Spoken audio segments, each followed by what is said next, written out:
Hi guys, Dave Wilson here again. Now, have you heard the phrase, if it ain't broken, don't fix it? Yeah, we've all heard it. Well, if I may, I would like to extend that when it comes to jewellery, and I would like to say, if it is broken, don't fix it. Because I get jobs in almost every day where an item of jewellery has been broken and the customer has tried to fix it themselves. And usually they end up making it even worse. But today I'm going to show you the worst example I've ever seen of that, a real botched job. And what I'm talking about is this. This is an electrical soldering iron, and this is what we call soft solder, electrical solder. So this is what you use for electronics, okay? This is made out of tin and various other metals that melt at low temperature, and it used to be made out of lead, even worse. It contaminates the metal, it's not strong, it contains no precious metal. Just no, this is not how it's done. So today I'm going to repair a bracelet that's been botched with lead solder, and I'm going to show you how I remove it and then restore it. So follow me. Okay, so this is the bracelet. You can see it, why I fell in love with it. It's beautiful, isn't it? It's really lovely. It's definitely worth restoring this. You can see we've got little pierced out seams in each panel. The backs are solid, so you've kind of got like a solid back with this pierced and cast detail soldered onto the front. Very, very nice. I'll give you some close-ups. It's got a box clasp, which seems to work. Yeah, so the clasp is okay, so that's one job I don't need to do. You can see the safety chain is missing. Not a problem, we can sort that. The box clasp does need a bit of attention, but at least it's there. But the problem is on the back. Let's flip it over. If I start with the end panel here, hopefully you can see what's going on. So you see there's a wire loop there which is soldered onto that panel, and then that goes through a tube there. Now what's happened over the years is these have obviously broken off and someone has tried to fix it. So you can see here, this is all tin or most likely lead solder, and there's a piece of copper wire that's been soldered onto the back there. You can see it on this one. Let me just zoom in, let you have a look at this. This is absolutely monstrous. There we go, just get the light. It's a very sunny day today, so the lighting's terrible, I do apologise. You can see it there, so we've got a piece of copper wire going through there, and it's kind of been glued onto this panel with some lead solder. And then the same again on this panel, copper wire glued on. You can see where it's gone all the way over here. I've already scraped some of it off, as you can see. So that one's okay, that one's okay. That wire needs to be taken off and cleaned up. That one definitely needs to be taken off and cleaned up. And that one, so we've got 1, 2, 3 joints that I need to repair. I need to sort out the catch, we need to solder on the little loops for the safety chain, and then give it a clean and polish, and then probably do some oxidizing on the front to age it back again and sort it all out. So the first problem I have to do is to get rid of this nasty old solder. So how do we do that? Let me show you. Now, after everything that I've just said, I am going to use an electrical soldering iron to get that off, because basically I have to do it in reverse. So I'll be using my electrical soldering iron. So that's in there, that's getting warmed up. Here I've got some flux. This is plumber's flux, so this is what plumbers put onto copper pipe. As with any flux, it prevents oxidisation, so it helps the solder to run, and this stuff is brilliant, really, really good. This is the real secret here. This is desoldering wick. So let me zoom in and show you what this is, and this is brilliant stuff. So this is a little roll of copper wire, and it's braided. It's almost a bit like a shoelace or a bootlace. Okay, I don't know if you can see that there. It's kind of braided. And what that does is, it gives it like a sponge-like texture. So when you apply this to a piece of solder and you heat it up, the solder will be drawn into it like a wick using capillary action, and it literally, it sucks it up like a sponge. So you do a little bit and then you trim it with a pair of scissors, and then you just keep using it. Okay, so this, with a little bit of the flux on it, this is what I'm going to use. So I'm going to start here. We're going to try and get that little blob of solder off there. So get the soldering iron on it, and if I put the wick on it and I start to apply the heat, once the solder melts, it should get sucked up. In fact, you can see it already. You see it turning silver there, or silver coloured. That's the solder getting sucked up into the wick. Yeah. So hopefully you can see the solder there in the end of the wick. You see it's that silver coloured part. So all I do now is a little pair of scissors, and I just snip the end off. I'll just pop that into some flux, and then I can now go and do the next bit. So it's just a case of carrying on like that. There we go, just apply a little heat. There. You can see the solder has got sucked up into the end of that wick. Yeah, you see that? So it looks like I've got some of that off there. Once I've got most of the solder off, I can just warm up that wire, and if I push, I should be able to just detach it. It just falls apart.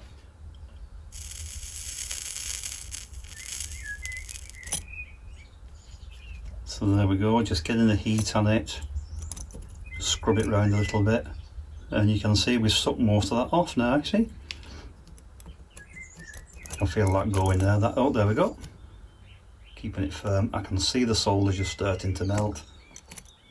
There we go, that's one side. There we go, and then we'll get some heat on that side.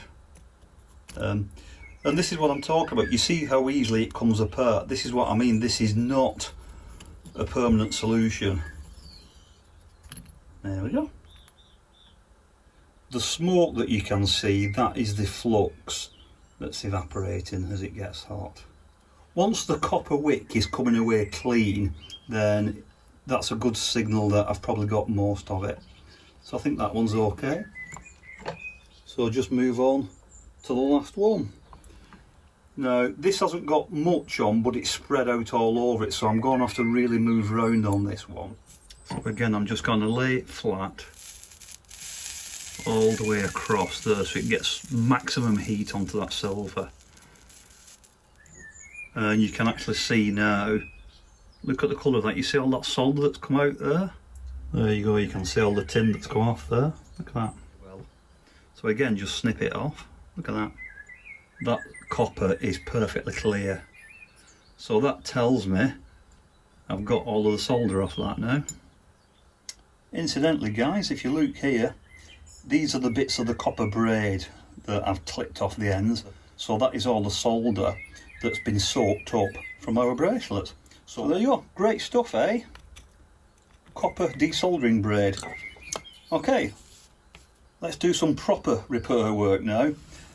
So the next thing I need to do is cut off these little bits of copper wire that are stuck on the ends. So that's nice and easy.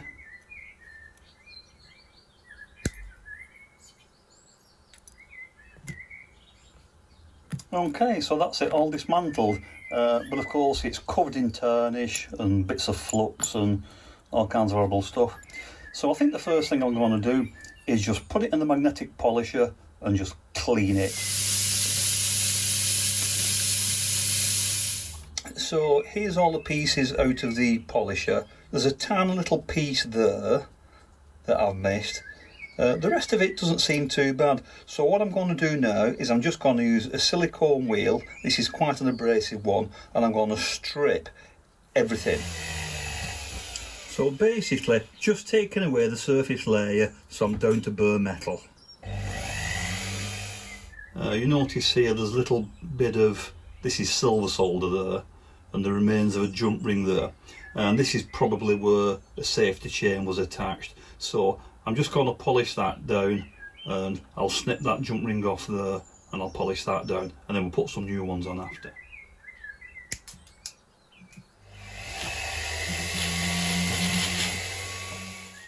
There, everything's been sanded down to bare metal, so everything is now silver. I'm happy that there's no contamination anymore. We have just got bare silver, and in doing so I've gone over everything, and I've also removed all the scratches. I've gone round all the edges, and so we are now ready for stage 2. Right, I'm just using a thin blade here just to prise open that hinge, and I should be able to, yeah, there we go. You can see the tube here and the staple on this side, so that slots in, and then later on I'll just squeeze that together to close up that seam, and then that creates the hinge. So I need to make some of these staples, so let's get some wire. So I've got some 1mm wire here, and I've just bent 90 degrees at the end, and I'm just using the original here just as a guide for my pliers. A little bit shorter, I think.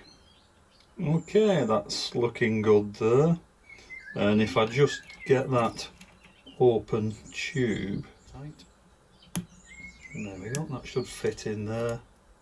Yeah, so that's perfect. Now obviously once I've bent it, I'll trim the legs down so that it's just a couple of millimeters like this one here. So I need 3 in total, so let's make another 2. There we go, so that's 3 little staples. The job now is to solder them right onto the edge there. So this is going to be a little bit fiddly. Okay, so let's go over to the soldering area. Okay, time for some proper soldering. So just going to apply some flux along that top edge there. Just warm up that flux a little bit, just get that ready. And I'm using easy solder here. This comes in wire and you snip little bits off. And the reason for using easy solder is because I don't know what this was manufactured with. So I'm just going to take it nice and gentle. So there we go, I'm just putting a little bit of solder on there. I'm just doing one side at a time first. And the same on this side, a little bit of solder on the left there. And by applying the solder like that, it just makes it a bit easier to hold it all in place without having 6 pairs of hands. So let me get the staple. Okay, so I've just about got that solder nice and molten there. So bring in the staple, hold it in position, and I'm just going to solder one side first. And I'm directing my heat towards the panel itself, because obviously the wire doesn't take much heat and it will be very easy to just melt the wire. And then use the solder pick to just drag it down onto the edge of the actual bracelet. Okay, that looks nice and strong, so let's pop that in the piddle and carry on with the rest. Whilst I'm soldering, just another little job. So I'm just going to put a tiny little jump ring on this side and on the other side, and we'll use this to attach the safety chain afterwards. But to protect the box clasp there, I've put some lock-in forceps on that edge so that there's no danger of desoldering and damaging that. So I'm going to be very gentle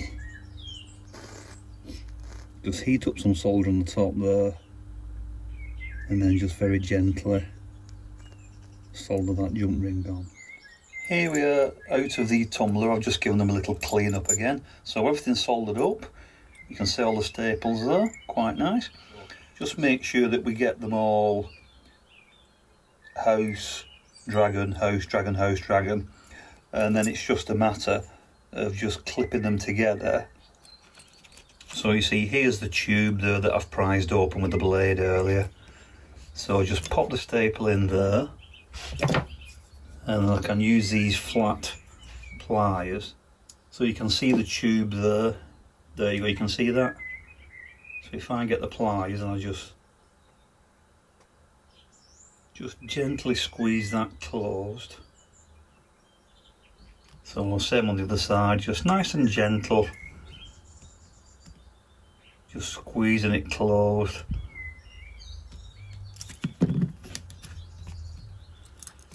So just working my way along and doing the same with all the others. There we go, that's everything assembled back together. I've just adjusted the clasp as well so that that clicks nice and firmly. So I'm going to do three things. I'm going to just clean up these solder joints here. These are the silver solder joints now that I've done. So just clean up these solder joints.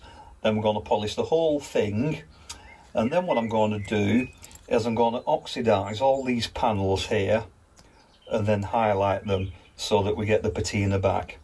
So let's start with a little bit of detail cleanup.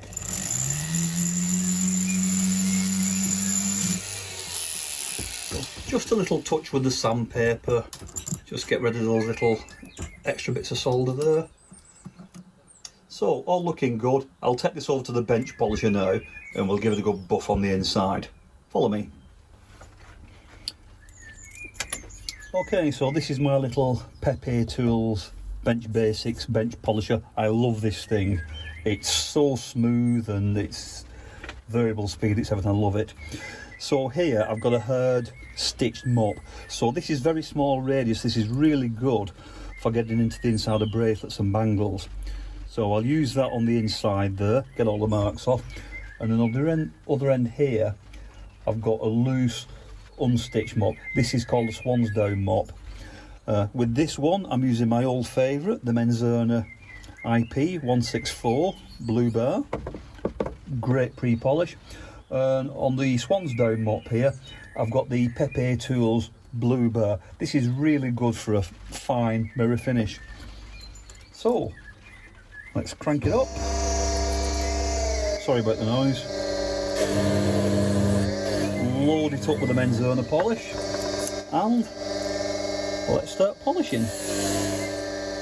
And it doesn't take much because if you recall, I sanded and polished everything right at the very beginning after I'd stripped the old solder off, so it's just a case of buffing it now to put a shine on it. Not forgetting the edges, of course. And you see already that's starting to look nice now. So just a case of going along the bracelet, polishing everything. So, join me in a second. Just going along the edges now, like there's like a frame around the little pictures. Polishing the hinges. And then the last thing, of course, is just to polish the box clasp. And I always like to do this because if you polish the clasp, the tongue, it just helps it slide in and out a little bit better. So I always like to just give that a nice smooth polish. Okay, I think we're just about with the stage one. Okay, so I've buffed off all of the Menzona polish. So I'm now on the soft Swan's Down mop. Not too fast. And I'll give it a high shine with the Pepe Blue polish. And I don't know if you can see that on the camera now, but it really does give it a nice high shine. Great final finish, this blue stuff. Okay, that's looking nice. So let's go and do a little bit of detailing now. Back to the workshop. Okay, so the bracelet has just been cleaned up. I've just popped it in the ultrasonic for 5 minutes, get rid of all the polish. So as you see, it's really nice and shiny now. Got a, oh look at that, hey, that's cool. Got a mirror shine on it, lovely.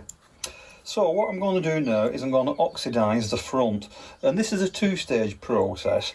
So firstly I'm going to make everything black, and then I'm going to just selectively buff it just to polish the dragons and the trees again.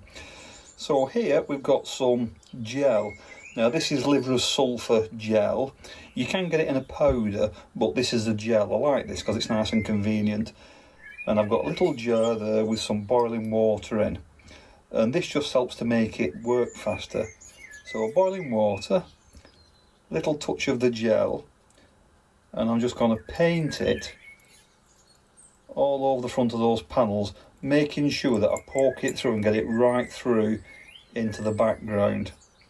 Let me just zoom in and you can see what's happening.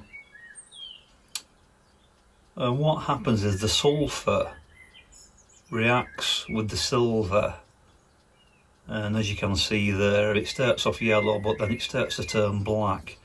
You see over this side now it's starting to go black. So this is the great thing with the gel, because it doesn't go everywhere. I could just dunk it all in a jar of the stuff, but then I'd have to polish all the insides again. So by using it like this, it just allows you to apply it a little bit more precisely. It always ends up going everywhere, to be honest. I usually end up polishing the whole damn thing afterwards, but let's try and do it neatly. So I've covered all that now, so I'm just going to leave that one, move on to the next, and then what I'll do is I'll keep coming back and I'll keep agitating it with the brush just to make sure that I've got into all the little corners.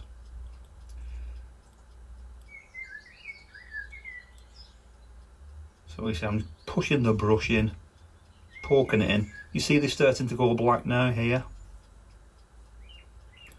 So it's just a case of going along and covering it all, and it'll take about 20 minutes to half an hour to get a full black coverage. Depends on the temperature and how much you put it on and various factors, but half an hour usually gets it nice and black. And in case you've never used liver of sulphur before, I can warn you, this smells of rotten eggs. It's got that kind of sulphury smell to it. Stink bombs, rotten eggs. It's quite unpleasant, but it does a great job of blackening silver. You can see now it's only been less than a minute and you can see it's starting to go black now. So this is about 10 minutes now and you can see it's pretty much gone black. It will go a bit darker. Okay, that's looking nice now. I don't know how long it's been, half an hour, 40 minutes maybe, don't know. But that's a nice uniform black colour now. Looks like I've got into all the details, so I'm just going to go and give it a wash now under a running tap. And this is important because I don't want to put it in the ultrasonic, because if I do it will contaminate the water and the whole damn thing will go black. So you need to wash it under running water. So let me just go and give it a wash and I'll be back in a second. There we go, so I'm just giving it a good wash. Absolutely perfect, nice deep oxidised colour. As I said, it does tend to go everywhere, so you can see I've got a lot of the blackening on the inside, but not to worry, that'll quickly buff out in a moment. So let's start detailing the front. This is the fun bit. Let me zoom in. Okay, so I'm going to start on this panel here, and what I've got here is a very rigid silicone polishing wheel, very hard, and this is a pink one, so this has got pumice in it, so it's very, very gentle. Okay, and what I'm going to do is I'm just going to go along the parts that I want to take that blackening off. So for example, if I go along the edges there, you see the shiny edges come back. So it's just a case of going over it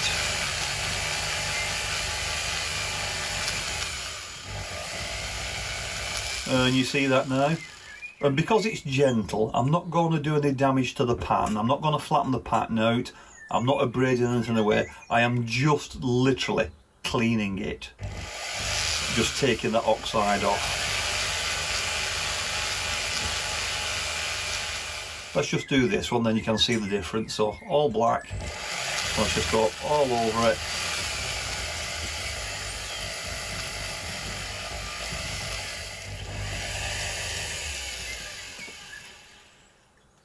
Okay, so that's all the detailing on the front done. Like I said, the tarnish on the back, I can just take that off with a wool mop, which I shall do now. So a loose wool mop, very nice for final finishing. This is a bit of Menzerner SF Super Finish.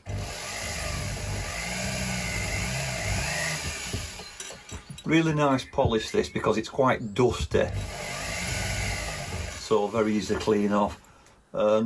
A quick buff, and remember all the polishing was done earlier on the bench lathe, so all I'm really doing with this little buff now is just taking the tarnish off, so it's very simple. Okay, last little job is just to put that little safety chain on there.